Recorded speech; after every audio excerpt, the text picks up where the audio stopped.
friends. Thank you for joining us for another episode of Fort Worth Roots. Fort Worth Roots is a podcast about our community's creators, and you can find us on all your favorite podcast platforms, whether that's iTunes, Stitcher, Spotify, wherever you're getting it. You can find us there. Just look for Fort Worth Roots. On social media, it's the same. Fort Worth Roots can be found on Facebook, TikTok, Twitter, Instagram, and YouTube. Quick shout out to our friends over at SquadSTX.com. Squad STX is an overnight primitive camping, hiking, orienteering, and laser tag course for boys designed by U.S. Army infantry officers as an alternative to Boy Scouts.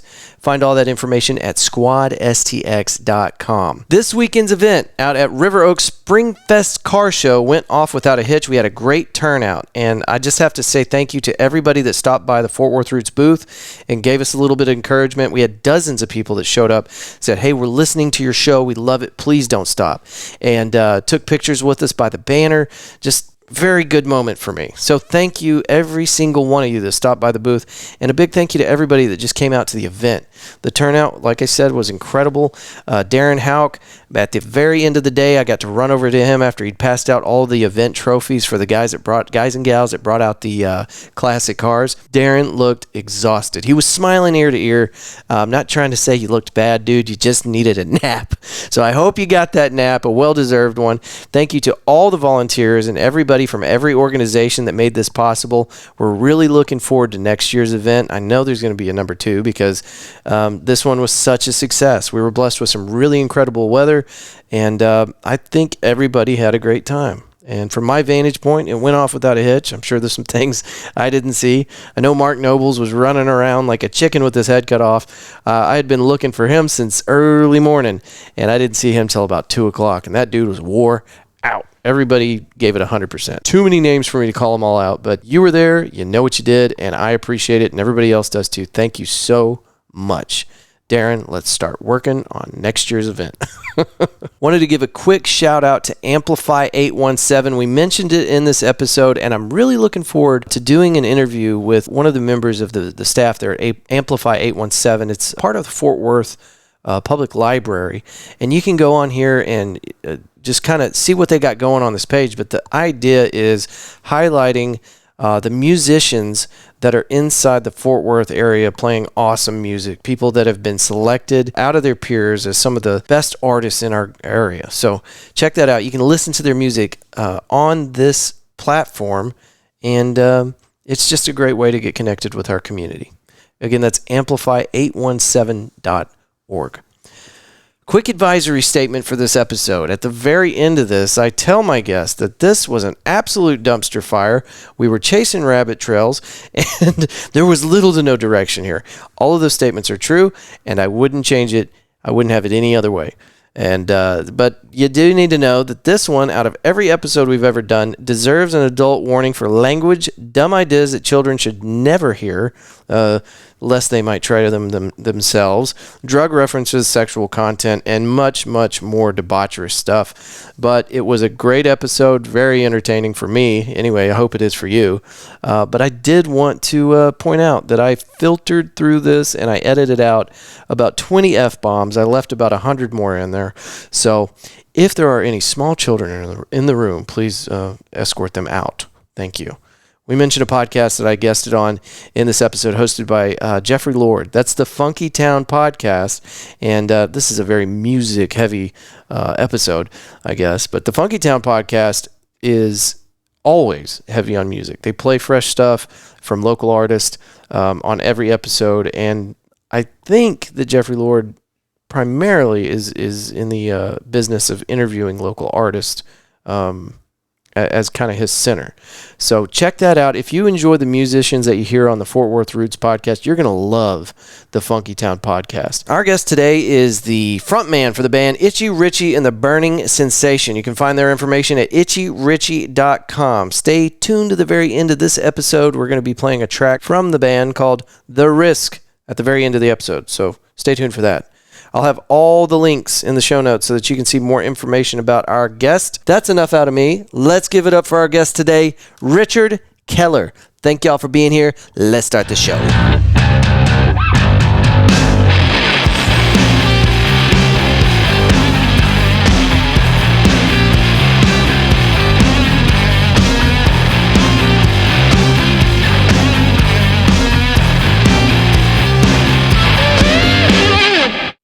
Yeah, I got the tornado watch alert. I was like, cool. Well, I'm going to go do a podcast. Tornado alert.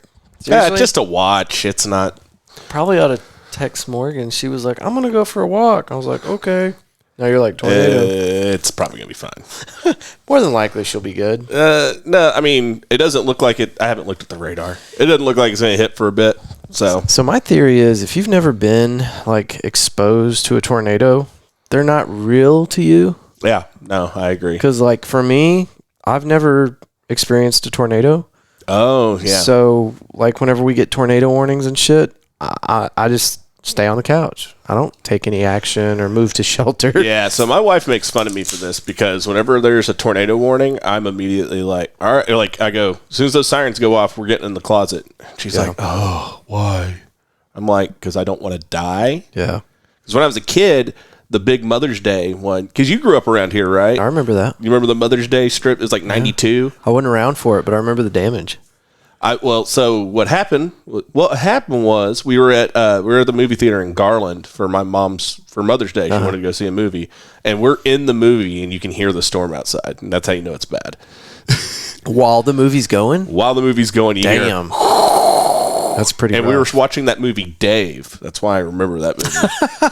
Where Kevin Kline's the president. Yeah. He has to they find this dude that looks just like the president because the president has a heart attack. They're like, we need you to be the president. Wasn't it like some kind of, wasn't he having an affair or something? He was having sex and had a heart attack? Yeah, it was something. There was something fishy like going that, on. yeah. I was way too young to probably process that that's what was going on. Something morally compromising, yeah. Presidents never do that. It's actually all they do, I think. Well, not this one. I'm pretty sure he just takes naps. Yeah, poor guy. He's too old to get in any kind of squirrely, rambunctious behavior. Yeah, I mean, I feel bad for him. No one wild. should be running the country that old. We're not going to talk about politics. No, I today. don't want to. No. But anyways, that big strip of storms comes through, and I remember we were driving home on 635, and my dad points out the window and goes, "That's a wall cloud." I'm like, "What's a wall cloud?" He goes, "Oh, that's what tornadoes come out of." And I was like 7, so I was like, "Oh shit!" We get home. We lived out in Forney, and that was the one that took out Saxe and Wiley. Oh yeah, That like pretty much leveled Saxe. right. Well, there was one that hit in like the cotton field just north of my house or just south of my house. And that was as close as I got to a tornado. So ever since then, I've been like, I take that shit seriously. Did you see the funnel? No, because my dad was paranoid. So he was all like, get in the closet. Yeah. So I told you that I have a stupid huge backlog, which I'm currently, today's episode, I was telling people, like, I'm going to be banging out 2 a week, but don't you get used to it. I was listening to today's on the way here. Yeah, man, I really liked today's episode. I was a little irritated that I had to talk to you in person because I wanted to finish it. Right. I wanted to sit in my car. Should we wrap this up? So Let's cut this. I'll go out to the car and finish it, and then we'll come back. I'm going to fold my hands and just wait here and stare at the wall until you get back. That would be... I want you to post that whole video on YouTube of you just staring off into space and just me listening and going, oh, that's good. No, seriously, that was a good one. And before that, I was listening to you with Jeffrey Lord. Yeah. Oh my God. So I was listening. That was the first one I listened to this morning. I've gotten better about listening to everybody's podcast lately, and this one for sure because I'm in it. Well, yeah. Right. So anyway, I'm listening to it, and I was so proud of how well that turned out. Like he knows what he's doing, and he's got a damn good show.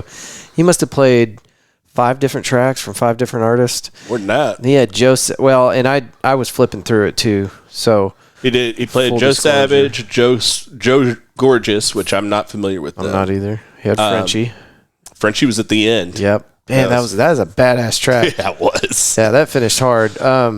I love Frenchie. Yeah, I'm always, of course, anybody that's been on the show, if they've got something, if I catch it, I try to share it. But he's prolific about putting out his schedule. He'll put his weekly schedule out like 3 times a week. So I started following him because I heard him on your show, and I'm just going like, fuck, I'm doing it wrong. This guy's busy as shit. Busy. Yeah. But so with, we're good at chasing rabbit trails.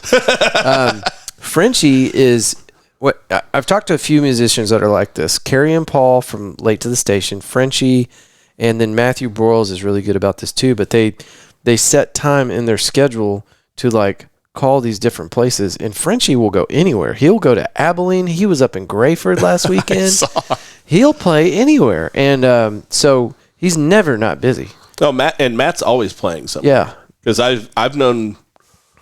I wouldn't say we're like buddies or friends. I've known him. He's a great guy. I love him to death. Y'all haven't built bunk beds yet. Not yet. It's coming. Okay, it's coming. Matthew Broyles, if you're listening to this, bunk bed time is afoot. No power tools. No power tools. We're gonna do it in the middle of the night and wake up our parents. No, but I've followed him for a while, and it's because I've had him. He was supposed to be on a show with us when I did an EP release, March of 2020, which got canceled for obvious reasons. Right. And I remember asking him for the show. He's like, "Let me look at my schedule." He was like, "Yeah, you happen to have me this day." And I was like, "That's lucky." But he was telling me everything else he had going on. I was like, "Holy shit." Yeah, I don't know how they keep up with it because, I mean, like me and like you, he's got a full-time job. So yeah, I don't know how he does it. And he's got a kid too. Like, and that's because that's my thing is I've got 3 kids. I'm managing those idiots' schedules. I shouldn't call them idiots. They're lovely people that are of my seed, but they do drive me insane. And I still love them, but yeah, no, and they're just. We overschedule kids. That's another story. We won't go down that rabbit hole. Well, did you? Oh man, we really went on some rabbit trails. Did you even say the name of your album that you're releasing? I have not yet. Continuous Vaudeville. Say that again. Continuous Vaudeville. Okay. So explanations. I will explain. So I was in a history class at TCC a long time ago, and we were on the section about like 20s and 30s America, like right between World War I and World War II. Uh-huh. And I remember seeing this sign that said Continuous Vaudeville, 5 cents. So what it was a vaudeville show that literally went on all day, and you just paid like a nickel or whatever. Is this a musician? Well, so vaudeville, so back in the day, pre-movies kind of killed vaudeville. Before moving pictures? Before the moving pictures, before talkies, you'd have vaudeville shows, and these acts would travel around. Vaudeville is the source of stand-up comedy, of sketch comedy. So it would be like you'd have a big band act, and then you'd have dancers come out, and then you'd have the precursor to stand-up comedy, usually like a 2-man, like Who's on First. Like the early radio stuff came out of vaudeville, like Abbott and Costello and all that kind of thing. Okay. The Marx Brothers were vaudeville acts before. Really? Yeah. So they transitioned into film, and that's how they got so popular. But I liked the idea of, because my music's so different from song to song. Mm-hmm. I was it's like Continuous Vaudeville. You're going to get something different from each track. Each track's, it could stand alone as its own thing, but that's the only way I can bottle it up and put it in one. Yeah. No, that's a good way to describe your music, because it is. It's eclectic. It is, and it's getting even more so. So I'm working on, as you can see on my Bandcamp page. Yeah, I've got the band. If you're looking at the YouTube, I don't know if that camera's picking it up because the lighting's kind of weird. That's a beautiful picture of me at age 14. We got itchyrichy.com on the big TV. He's indicated to us the "And Now for Something Completely Awkward" album. Yes. Is it a single? No, that's an album. That's the one I put out this time last year, which is pretty eclectic. That's kind of more the direction I'm moving in. The idea behind that one also was I did a lot of collaborations on it. So it was a lot of stuff where I'd write the song and have someone else do vocals. Now, what's going on in this picture? Because, I mean, that is... So what I'm looking at is a kid squeezing his head out of a doorway with his eyes. He's obviously been sleeping. And yep, somebody's snapping a flash in his face. So this was a Polaroid. My friend Laura, she found it and sent it to me. And I was like, dude, I'm using this as a record cover. It's too good not to. It's cropped, obviously. But she put the quote on the bottom of the Polaroid on the little white part, and it was a quote from me, "Oh, fuck off." Because this was like the summer after freshman year. I may have been 15. It was the summer after freshman year. And Laura and Sarah, a couple of friends of mine from back then, they liked to come over and just bug me. And I was nocturnal then. So like this was like 9 a.m. I had gone to bed at like 5. So they woke me up at 9 a.m, like, hey, we're going to go do stuff. I'm like, fuck off. What you can't see is my Jinkos. But that is yeah. Did you have the boomers? The big ones? Yeah. They were pretty big. We were broke, so I think I don't know how I got them. I think they were like a hand-me-down pair that somehow got to me. But the Metallica Ride the Lightning shirt was from Hot Topic. I had a pair of Jinkos, and they were definitely one of the cheaper ones. Yeah. But I had to beg, and I finally got a pair. And I thought I was the coolest motherfucker around. Oh, dude, I wore those Jinkos. I think the reason I had to get rid of them is like the ass wore out of them before anything else did. Well, most people wear the legs out of them at the bottom on the heel. Yeah, I mean, but that was kind of cool because you got the scruffy cuffs. Yeah. But I think like I wore the ass out of them somehow. I don't know how. That was also kind of my Tom Green phase, so I was probably putting my butt on things and saying my bum is on the... Yeah. Putting your bum on some shingles will eat through those pants really fast. Shit. Yeah, Tom Green, dude. Have you seen him lately? Yeah, I follow him on Instagram. I've got him on, I think it's either Instagram or TikTok, and he did a video the other day. He said, hey, I'm Tom Green, and this is what I look like now. Man, I loved Tom Green when I was a kid. My favorite bit of his still to this day, I still think it's one of the most brilliant bits of comedy, was he did, you remember Undercutter's Pizza? No. He would follow around a pizza delivery driver. And when they would pull over to deliver, he would go to the door right behind him with a tackle box and a pizza box with just like a pizza crust in it. And they'd go like, how much is he charging you for that pizza? Oh, I can do it for cheaper. What is that? Is that a pepperoni? And he would just start throwing shit off from the tackle box on it. He's like, here, $5. And the delivery driver's like, dude, what the fuck, man? Like, and the people that owned the house are just like, we don't want to have to bake it. Like, what? We ordered pizza because we didn't want to cook. Like, what the fuck is going on? It's great. My God. He put all his stuff on YouTube, so look it up. Oh, is this a more recent thing? No, this was from back in the day. But he took all his old sketches from the MTV show and the Canadian show and put them up on YouTube. Yeah, I remember that show. But the thing that stands out to me the most with Tom Green is always going to be Freddy Got Fingered. That was the weirdest, craziest, dumbest goddamn movie ever. And I'll still quote it sometimes. Like when and my sister remembers it too. So I'll show up at the house and I'll just start playing the piano in the air like, Emily, would you like some sausage?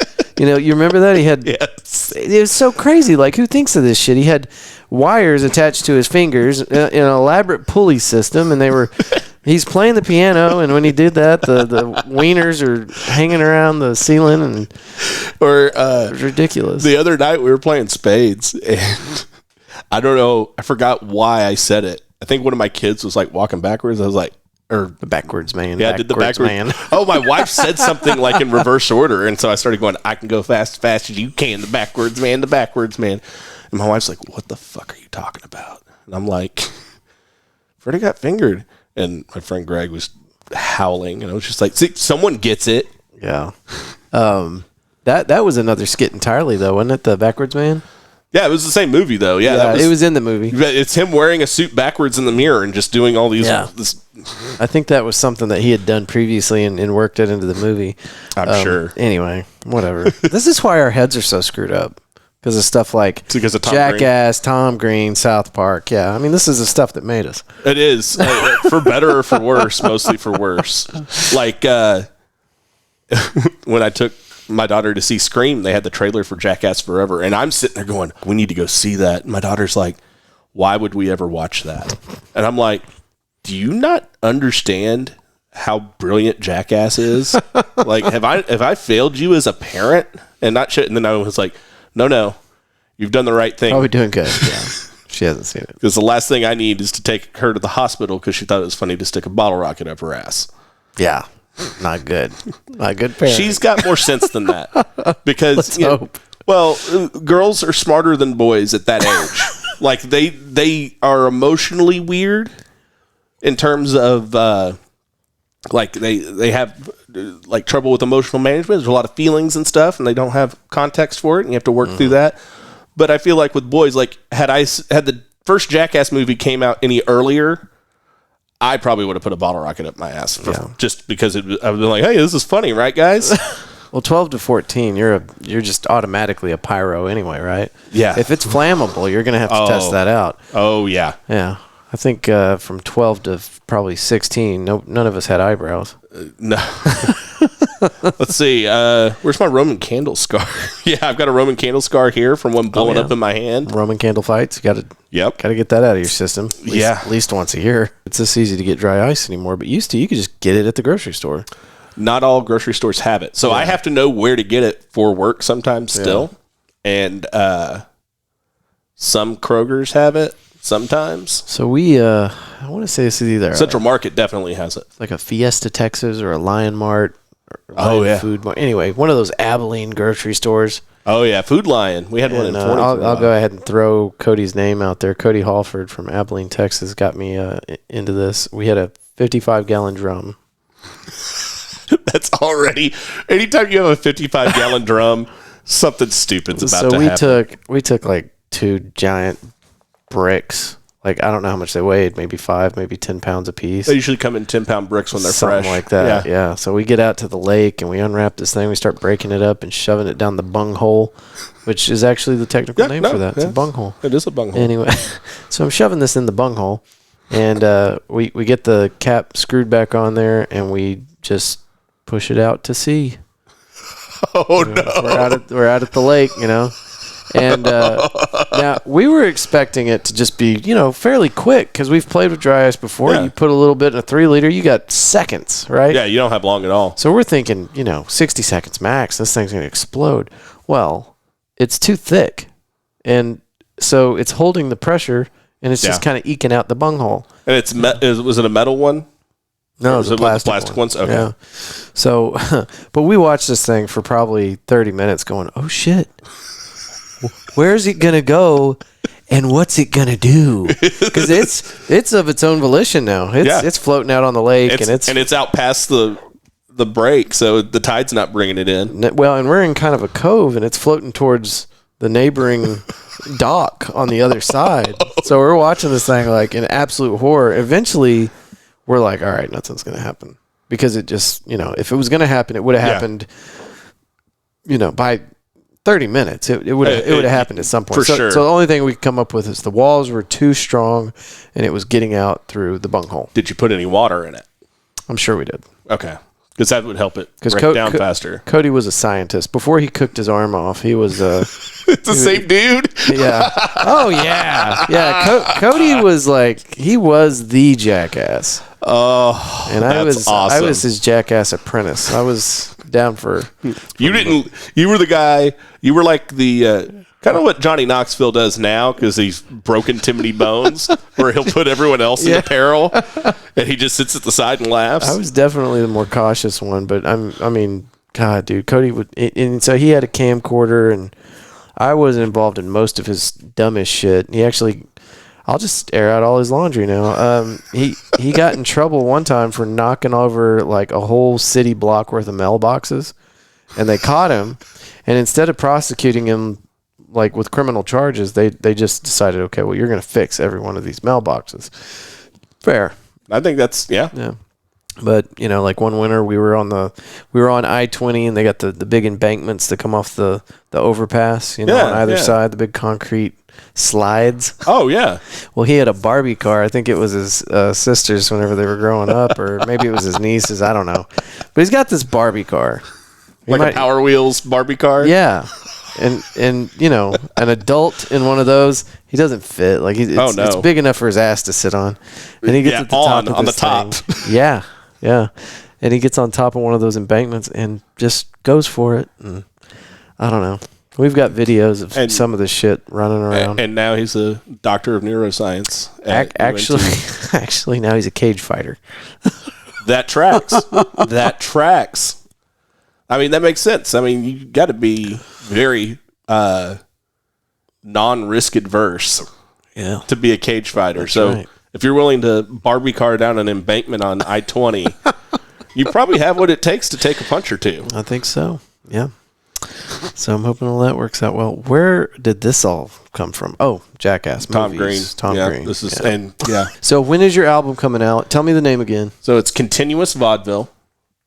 We went into that. We went over that. We got some history, some entertainment history out of that. Little bit, and then comes out May 20th. May 20th. Okay. May 21st, we're having the album release show at Growl. Where's Growl? Don't tell me Denton. No. Okay. I mean, I shouldn't have said it so derisively. I love Denton. That sounded really it sounded like I was shitting on Denton, and I absolutely am not. Well, I have nothing against Denton except I'm not driving all the way up there. Well, I don't blame you. I get that. You're halfway there, though. I know. I live in. It's like it's the same distance to get to here as it is to get to Denton. Yeah. From my house. So, no, it's in Arlington. Oh, okay. It's not bad. It's like kind of downtown Arlington. The back of it, so it shares space with Division Brewery. Okay. So you walk through. It's a record store. You walk through there. They have an outdoor stage. And then they have the brewery back there. How long has this record store been around? A few years. Well, no, the record store itself's newer. Oh, okay. So Division's been around, I want to say since like 2017, 2018. Yeah. And I think 2019, don't quote me on any of this, I think that's about when Growl opened up. Because Division would put on shows. Because that was the cool thing about Division is they paid everyone in beer. And I never got a show there. Risky. Well, I mean, I think you get like 2 or 3 free beers, but still, they've got some knockouts on that list. Yeah, I don't mess with those. You're talking about those like Imperial Stouts and IPAs, the 14%ers. I mean, this is an IPA and it's not that strong. What is this? 7%? That's not bad. No, not bad. But yeah, Growl. It's just a really cool place to play. We're playing with King Booty Disco. Which interesting, great name. Yeah, right off the bat. The Sewing Jar, which is actually members of my old band, the WYSIWYGs. It's not my old band; it's a band I was a part of. Where are you guys getting these names? Man, well, we came up with the WYSIWYGs because WYSIWYG is an old computer term for what you see is what you get. So it was back when desktop publishing first started. It was the idea of whatever you see on the computer is what will print out. Okay. So what you see is what you get, because there was a time in computing when that did not happen. You would make something here, and it would look stupid over here, or vice versa. Like the aspect ratio. Yeah, there wasn't, because it wasn't quite WYSIWYG. Not quite WYSIWYG. So we went with WYSIWYG because what you see is what you get. Because we were a keyboard player, bass player, me, drummer, and a trumpet player. Have you been getting the spam text messages for random shit like you used to with emails? Dude, I get it all the time. Are you kidding me? This one was for a skin cream. I got one for weed the other day. Wait a minute. Let's talk about this weed one. Is this appropriate for Texas? Is it that kind of weed?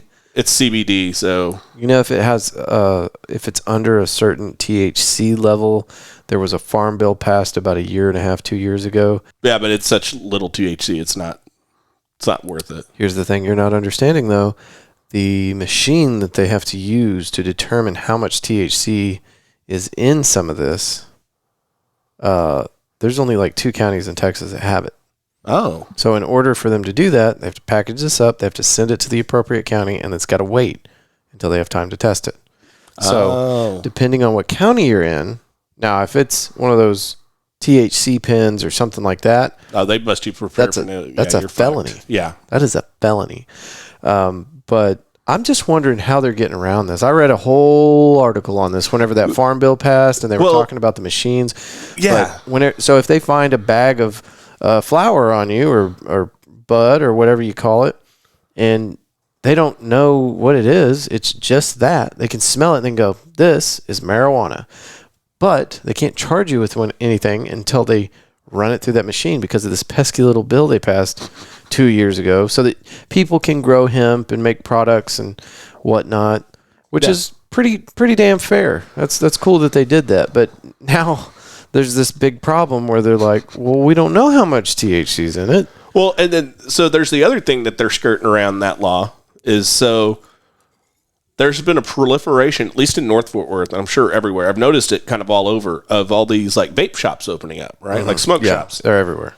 Which is, but like we're talking like old school head shops. Like, Yeah. remember back in the day, there was like two. There was like the gas pipe. Oh, yeah. Not that I've ever been to that place. Well, they played the damn commercial every other. Gas pipe. Yeah. And, the funny thing about that place was Dallas County for a long time had a very archaic law that you weren't allowed to call dildos. Okay. Yeah, you would get arrested for calling it a dildo. So they weren't allowed to sell dildos, so you had to call them cake toppers, which in my young mind, when I heard that rule, brought forth a lot of interesting visuals of how that worked. What? Right. No. So one of my friend's favorite pastime was to go into the gas pipe and loudly say, "Hey, look at that dildo over there," and try to get us kicked out. Oh, yeah. It worked every time. They'll get you out of there. Yeah, you're not allowed to call them bongs either. Yeah, bongs. You're not allowed to say anything related to weed or marijuana. or apparently toys for individual pleasure either. But anyways, so there's like all these shops coming up, and they sell all this stuff. Like they sell this Delta 8 and Delta 9 and all these different Delta things. And I'm like, so what's the difference between this and weed? And they're like, it's basically weed. I'm like, why do we have rules? Like, we're just figuring out our ways around them. What are these rules? Yeah. Like, what's the point? Well, so the House last week I saw that approved a bill. It just barely passed legal or decriminalizing marijuana, or at least descheduling it. Something. I think I didn't read the whole thing. I think I saw decriminalization, which is at that point it's legal. Well, sort of. The big difference, or the place where it makes the most impact is going to be with the banks. Yeah. Because now that it's decriminalized, now they could take all that money that Colorado and California has to literally keep in dry storage. Mm-hmm. Yeah. But not only that, now these outside companies like Tilray and Canopy, these Canadian companies, these German companies, they can start banking through the New York Stock Exchange. And since they're not in any kind of federal, since they're not breaking any federal laws, they can now sell their product, I believe, to the states where it's legal. Yeah. So that would be good. Yeah. For my bank account. Because I bought a bunch of that stock. Oh. And whenever Biden got elected, I'm like, oh, this is it. I'm rich.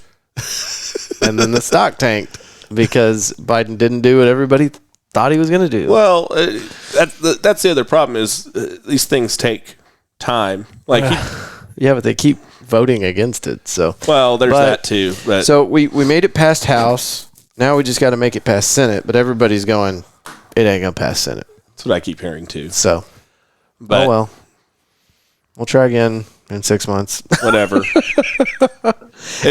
It's for me, it's a financial thing. Like I've just been playing with this since like 2018. That's the part I've not understood. I'm not going to point fingers at any sides here. Right. But if we're just looking at the financial part of it, why the fuck haven't we just done it? Like, there's gold in our hills. We should start mining it. Like, you're just letting it go to these weird dark places, and everyone could have a piece. Yeah. It's screwy. It doesn't make sense. So there's something. There's something that's keeping our politicians from pulling the trigger. And it's not the populace. The people, anytime there's a poll done, it's like 80%. Most people don't even care anymore. There's a lot of that. It's either I'm neutral or I'm for it. I'm for it. Yeah. And that adds up to like 80%. And then pro is like 60. Anytime they do a poll. So it's not because of general consensus, And so anyway, but yeah, I'll never be able to smoke it because I've got a CDL, so I wouldn't be able to imbibe. So you're not doing this as so it's a purely financial thing for you. Well, not only that, but it's the right thing to do. Plus, when you just stop locking up people for shit you can grow out of the ground, it doesn't make any sense. I'm sorry. No, I'm not going to fight you because if we're going to lock up people for that, I think we should lock up people for growing corn because that doesn't digest and it comes out in your shit. And I think that's the devil's work. That's the devil's lettuce. It's the devil's corn. It's not. Corn is a work of the devil. If it goes through your body and looks the same, that's unholy. There's a few vegetables like that. We don't have to go into this. You sure? This sounds like a good rabbit hole to go down. I don't think we want to go down this hole. Sounds like we went through it already. And came out the other side looking like The Room. Oh, nice callback. Tried to tie it in there. Nice callback. But so one of the things I am excited about for my show, we had this guy Sam Bass that's playing at the show. What name has come up recently? It has? Yeah. Where from? I don't know. Okay. We were talking about Sam Bass. Maybe was it me and you? I don't think so. Maybe Jeff Lord mentioned it when we were talking on his podcast. I don't remember hearing about that, but I don't know. Sam Bass is a Dallas guy, and I found him randomly on Facebook. He posted it in either one of the DFW. That may have been where you heard from him. Okay. In one of the millions of music groups. There's so many names, dude. I can't keep up. DFW Music Network, DFW Music Network Plus, or whatever variation of that. I can't keep up. I can't either. And it sucks because every time I try posting a show, I'm like, I'm not posting in 20 groups the same thing, because then I see it in my feed. I'm like, I'm the only person I'm reaching with this. Yeah. Well, and it really, so I'm starting with this. I'm going to start going out and I'm going to start actively engaging our community, because social media is not where it's at, dude. Nope. You can tell me all your little tricks and hashtags to use, and well, did you try this, try that?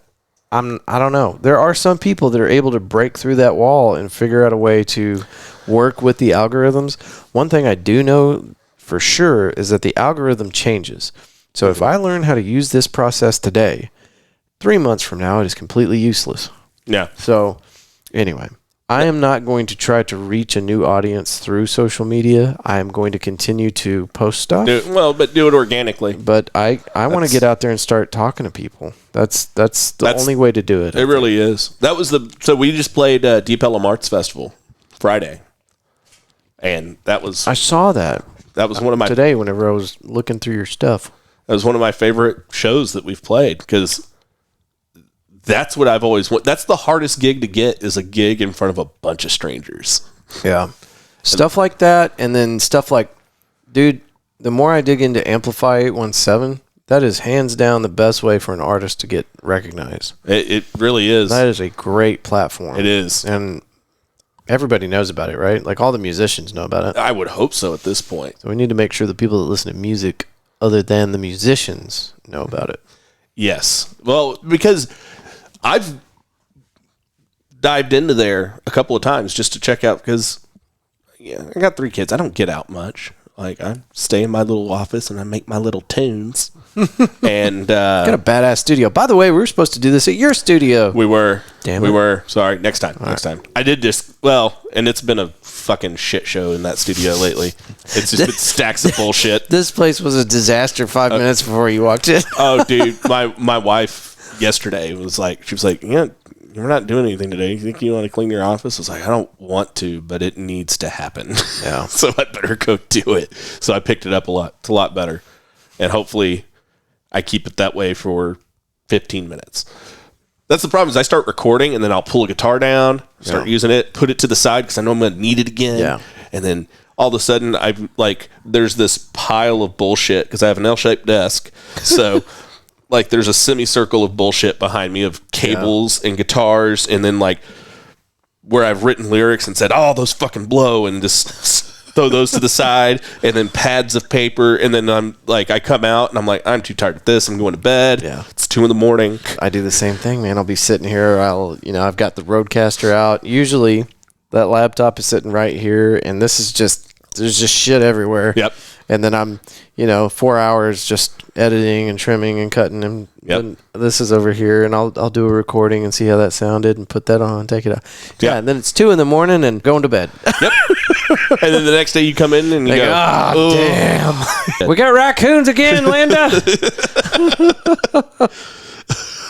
I don't know. Yeah. No. Where were we going with that? I have no idea. We did this last time, too. Yeah, we did a few times. Well, but backtrack. Amplify 817 because I don't get out much. And so I will listen to that just to hear like new shit that's going on around here. Like, because I know some stuff just like I probably wouldn't know about Uncle Toasty if it wasn't for the fact that I've been recording at Cloudland. And that's Joe Where's Tacky's Cloudland? band. It's like in the warehouse district. Okay. I'm not going to give an address. It's a top secret location. Got it. But you just don't remember, do you? I actually do. No. But now that you said it, I could probably actually recite the address because I'm always like putting it in my GPS. It's okay, don't do it. Started recording with him, and he's like, yeah, I got this new thing, Uncle Toasty. And then like right before, I think, the weekend we did our first session was their first show. And it was like the most packed mass had been ever. And like they had fog machines and shit. So he comes in and he's all like, oh, sorry, man. Fog machines all night. My voice is just fucked up. And I'm just like, oh no. I'm like, that's cool, man. Like, you're not recording vocals. You're good. But it was funny. It was just like, I didn't have a concept of how big Uncle Toasty was going to be. And he started showing me pictures. And I was like, oh my God, I'm surprised the fucking fire marshal wasn't out shutting that one down. It was assholes to elbows. Like, I've never seen Mass that packed. Not everybody, but just about everybody that's been on the show plays at Mass, not regularly, but has or is going to. So I need to get back out there. And I was just talking to either Jeffrey about it or... Yeah, you were talking to Jeffrey about it. That's so funny. Can't confirm. You're like, I was listening to you talk to Jeffrey about it 5 minutes ago. Yeah. Literally like 2 hours ago, I was listening to you talk to Jeffrey about a lot of things. That's great. I actually messaged him too because I've been trying to get on that show. So I was like, "Hey man, I'm gonna go see Andrew. Just listen to y'all." Yeah, he's a good dude. He is. I find a lot of similarities in some of these guys around here. Like Jeffrey Lord is one of them. Just hung out with a dude named Sam. He's got a podcast called The Failed Podcast. Really? And he had another podcast, and he did like 100 episodes with it. And anyway, he decided to cut that one loose. He might use it, might not. But now he's working on this new one called The Failed Podcast. And anyway, I'm just finding these similarities with these guys. Like, he was showing me his setup on his computer for how he does his post-edit stuff. And I was like, I'm set up just like the way he has his files arranged, where he keeps his shit. And he uses a Roadcaster, too. So I'm like, should we build bunk beds? Did we just become best friends? Best friends now. And then talking to Jeffrey, I'm like, man, this guy's. It's almost like we're sharing a head. Like we're thinking the same. We got the same frequency going. Well, that's what I thought was hilarious too. When y'all are talking about how he was like watching you and being like, "Dude's getting my guys. Is he in my house?" And I was like, because for like the last 2 or 3 weeks, he had Joe Guzman on, and then you had him on. I was just like, and I think they dropped within a week of each other. So on my Stitcher, it said Joe Guzman twice. I was like, what? So I think it was no. Okay. So anyway, what we're talking about, there are people listening to this. Jeffrey Lord has a show called. Sorry, Jeffrey Lord has a show called the Funky Town Podcast, right? Yeah, that's what it's called. And that's the show that I was on. I think Friday or Saturday, and he just released it today. So that's the one that we're talking about. I think he has it on all platforms, but that was. I can't remember what episode for him, but he's been doing it for 3 years now. Something like that. I don't like. He took a little bit of a break, so I don't know what episode. So I was listening to it before he took a break, and then when he took a break, Broyles had a podcast for a while that he did once a month called The Barbershop, and then Trista had a show also called Articulation because she had Matt Sachs from Grackle on there. Yeah, because that's part of the reason I listened to it. I know Trista through Matt. Yeah. And then Matt Sachs, who runs Grackle, I know him from, I've played a couple of shows at Grackle. I actually had my art up there at one point. That was pretty cool. I never expected. Where's Grackle? It is like in, I want to say historic. It's like off of Hewlin and 30-ish. Okay. And it's what? It's in a neighborhood. It's an art gallery. Oh, okay. But it's an art gallery / performance space. They have touring acts. They have a lot of interesting stuff come through. Kevin Allison, who plays guitar for Daryl Sellers and the Turners, does all the music over there. What street did you say?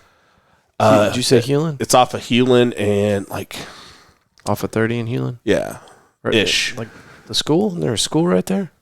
No, it's in like a neighbor. It's like, maybe it's not Hewlin. Maybe it's the exit before. But it's like when you exit and go north, it's in a neighborhood. Oh, okay. So it's amongst a bunch of houses. Because if you take a right at that intersection at Hewlin and 30, there's a pizza place called Zoli's.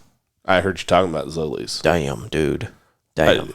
And that is a good slice of pizza. As someone that is a connoisseur of pizza, because I sell pizza dough for a living, I heard that and I was like, need to go check that out. It's worth it. I can cool expense that as research. Yeah, it's a cool little place, man. Well, that, and I could sell them some cauliflower crust. No big deal. Oh, vegan, huh? Oh, ours isn't vegan. No? We make a vegan one, but I've yet to sell it because I don't know if you know this. We live in Texas, and if you say vegan too loud, you get hit with something real hard. In fact, I'm worried that people are coming for us now that we've both said it. Yeah, on a recording, no less. Oh, God. We're on record now. Ken Scott said he was a vegan for 25 years. Yeah. Dude. You know what? I could do it if I wanted to. But why? Because I don't want to torture myself. You only get one life as far as I know. No, that's what I'm saying. Like, why the hell would you do that? Like 25 years? I get the ethical argument for it. And I get the health. But here's the deal. I'm going to die of something, be it old age or me being a dipshit or whatever. Or eating too much bacon. If that's how I go. If that's how the Lord takes me. If that's how the Lord takes me, then by God, here I come. Yeah. But, yeah, that's my thing is like, I'm just going to eat meat because I like it. I did it for a month because I wanted to see what staggering health benefits might come out of it.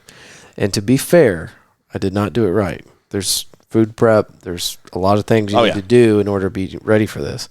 And where I was at in my life, I didn't have access to a kitchen, so was not cooking a lot. A lot of Chipotle, huh? A lot of Chipotle. I found that place. I can't remember the name of it now, but it's an all-vegan restaurant. I mean, Spiral Diner? That's it. Dude, when I found that, I was there twice a week. It was so good. Well, they do it really well. They do, yeah. Like, real well. Anyway, at the end of because I was like, I'm going to do this for 30 days and see where I'm at. I gained 10 pounds. Really? I did. Wow. Not in a good way. I was like, holy shit. It's all in my pointer finger. How did that happen? Yeah, I have nothing against veganism in general. But yeah, it's not for me. I don't know. I try to eat like a plant-based meal every once in a while. I eat a lot of beans. I like beans. That's the thing, though. There's just repercussions for eating beans. Sure. Especially if you're married or in a relationship. I'm not gonna. You're in another room. I'm not gonna turn my nose up at a good plate of food. Just because somebody's like, "Oh, it's vegan, you can't eat that." Yeah, somebody will say that in Texas. Yeah, you can't eat that. That's what we feed the rabbits. I ain't got no meat on it now. No, come on. Well, that's what we give the cow. The cow's the vegan. You eat the cow. So I don't know. Maybe I'll give another shot to it and try to do it the right way one time. But I would like to, try it. Give it a good shot for a month. Try it again. My company's moving towards like selling a lot more plant-based stuff. Yeah. So we do like the cauliflower crust. We do some vegan stuff, but we just came out with like a vegan ice cream. Does it taste good? They just sent us samples of it. It's oat milk based. It's pretty good. Sorry, it made my stomach turn just now. The vanilla one's the only one that kind of has an oatmeal aftertaste. The chocolate one doesn't. The chocolate covers it up. It's got enough artificial flavor in it to hide it. It's all naturally flavored. Thank you. Sure. It is. But you know when you read natural flavors on something, you know what that is? I know what natural vanilla is now. Well, it's a bean. Oh, what am I thinking of? What's the extract out of a That's what natural flavor. That's what out of a beaver's asshole. Is that? That's what natural flavors are. Because it's natural. Because it came from a natural asshole. It's not a lab grown asshole. And what flavor is that? Any flavor? I don't. Yeah, all natural flavors. Anytime it just says natural flavors generically, yes, I think that's where they get it from. It's a beaver. It's a beaver asshole. I was thinking of a platypus laying on its back, like take me, but I guess it was a beaver. Platypus asshole. That's gonna be the new culinary trend is platypus anus. This really Fort Worth Roots has spiraled out of control today. We are You know, We're at the bottom of the barrel talking about platypus anuses. well, you know, you just had that uplifting episode about adoption, and it was beautiful, and heartbreaking, and a wonderful. And then I show up, and I'm like, no, I got to take this guy down a couple of pegs. All right, Itchy Richie. So, new album. Tell me the name again. Continuous Vaudeville. Right. And that's going to be May, what'd you say? May 20th. 20th? Okay. May 21st will be the album release show with The Sewing Jar, Sam Bass, and King Booty Disco. That's at Growl in Arlington. That's the best name out of all the ones you just listed. Well, other than Itchy Richie and the Burnin that's Sensations. true. So you can't besmirch the good name. A hard second. It's a hard second, yes. Very close second. And, yeah, so hopefully by then I'll have the website up. I'll have T-shirts. I already have stickers. The CD will be there with the download code. And then also just booked a show in July at Howling Mutt in Denton, which I don't expect you to be there because, I don't drive to Denton. But maybe we could carpool. That's fine. I need a roadie. I'll come pick you up. I have no problem with that. But I'm getting the lineup for that one. Hopefully, I'm hoping to have you heard of Vanilla and Pepper? There's an extract joke here. There is. Tell me more. They're a Dallas group. They're kind of a pop rock thing. They're really good. They just played. I missed them. I'm really sad that I missed them because they played like right after us at Deep Ellum Arts Festival at the stage across from us. So I was already unloading, and by the time I had all my stuff situated, I was like, they've got one song, and by the time I get down there, they'll be done. Because I want to make sure people can go get the real episode. It's episode 40. Richard Keller joins us for episode 40, and that's when we actually talked about his art and being in a band and interesting stuff about his band, Itchy Richie and the Burning Sensations. This episode was just a beautiful dumpster fire of commentary between the two of us, and I wouldn't have it any other way. But thank you. Oh, no problem. Anytime you need to talk about platypus anus, I'm your man. Take me. Awesome. All right. Well, anything else before we get out of here? Where do you want people to find you? ItchyRichie.com. About to launch the new site on that also, so that'll be awesome. Hopefully. I mean, I'm designing the site, so it may suck. Who knows? Tell me. It's going to be great. I'll let you know. Tell me, like, hey, this site blows. Fix it. And I'll be like, all right. My website's pretty weak, so if I tell you it sucks, you know it sucks. I like your website, though. It's very basic. Well, but does it get the job done? It does. It gets the job done. That's what I'm saying. That's all that matters. That's all that matters to me. That's all I mean, if it were up to me, it would just be, maybe I can do this. We're giving them great ideas. Fort Worth Roots, thank y'all for listening, and we will see you next week.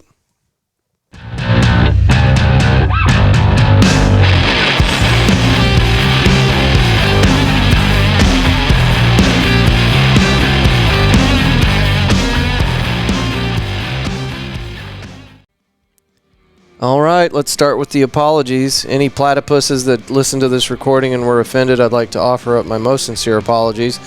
My God, Richard, what did we do to these listeners? Well, it's done now. Richard, thank you for being on the show. That's, I think, all the apologies. I hope there were no young children in the room whenever this was being played. Shout out to our friends over at squadstx.com. Go check them out. Get your boys outside. That's the point of that whole thing. So, very cool dude. I've hung out with him a few times, and he's got a good mission. So, just go check out squadstx.com. Get your boys outside. You can find Itchy Richie and the Burning Sensations by going to itchyrichie.com. The Continuous Vaudeville album release party, Saturday, May 21st at 7 o'clock. Growl is located in Arlington, Texas. Go check out Itchy Richie and the Burning Sensations. It's going to be a great event. You know you don't want to miss it. More stuff in the show notes. Again, thank you for everybody's effort on the show the event this weekend. It went off without a hitch. It was great. Looking forward to next year's event. Darren, hope you got that nap. Good job, brother. All right. Itchy Richie, itchyrichie.com. We said that. And here comes The Risk by our friend Richard Keller in Itchy Richie and the Burning Sensations. I will see y'all next Thursday. Thank you for being here. Bye-bye.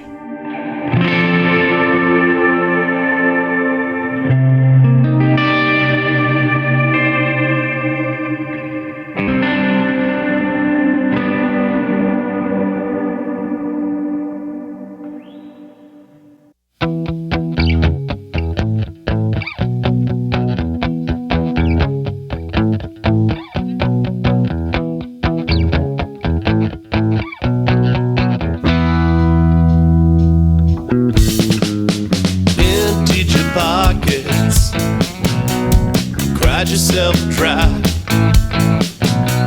You open up your heart and watch it die on the vine. Your thoughts turn to darkness, unpleasant mind. The life you always wanted was a flash in the pan. That's what you get for all your dreaming. That's what you get, I think you find. That's just the risk we take, the risk we take for love. Come on, don't be sad. The worst part of it's through. Give it time to heal and try again. It's not the end, it's the beginning of something new. You make a mess again, forgive me, it's true. And that's what you get for all your heartache. That's what you get, I think you find. That's just the risk we take, the risk we take for love. Come on now, you've been down this road. So come on, come on, come on, let's do it again.